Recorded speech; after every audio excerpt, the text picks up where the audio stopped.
Get more bang for your bet. Download the app or visit quiff.com. All right, Gary, we just wrapped up the weigh-in there just now. Teofimo Lopez moving up to 147, his first fight challenging for the WBA title against Romero. How do you see it going tomorrow? I think it's going to be an exciting night of boxing. I think both fighters are stylistically tailor-made for one another. Teofimo Lopez moving up in weight. I'm not sure if he's going to bring the actual punching ability, but I believe that Rolly, he's going to be the bigger puncher of the fight. If a knockdown or a knockout or a stoppage was to happen, I believe it would be from Rolly. But I think stylistically, it's going to be a great fucking matchup. It's going to be exciting for the sport of boxing.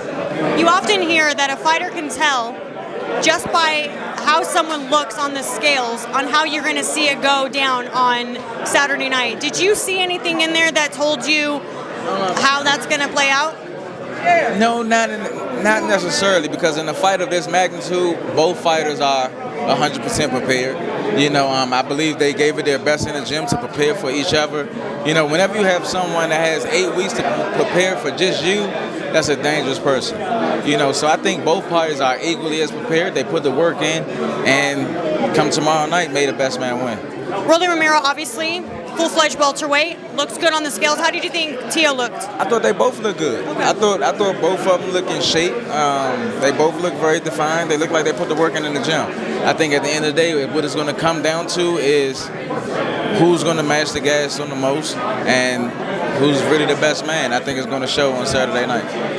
They both have had moments where they've gotten under each other's skin. Yesterday at the press conference, you could see the emotions were sort of running high towards the end of the press conference. They were taking digs at one another, but mostly really just kind of, they're friends at the end of the day. Like, we're not talking about just two guys who've, been around the scene. They're both really good friends, but today on the scales, even just now, you saw that they mean business. Hell yeah, you see you mean business. In the sport of boxing, even coming up in the amateurs, we had to compete against our friends,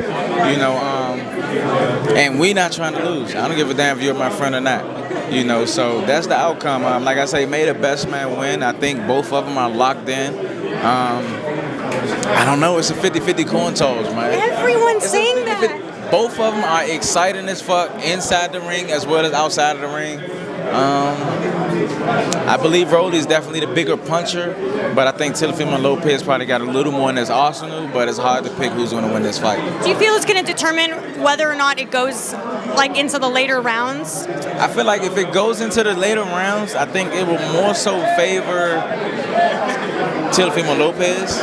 If it goes for the full duration, if a stoppage or something happens, I'm more so leaning towards Rolly, but I don't know.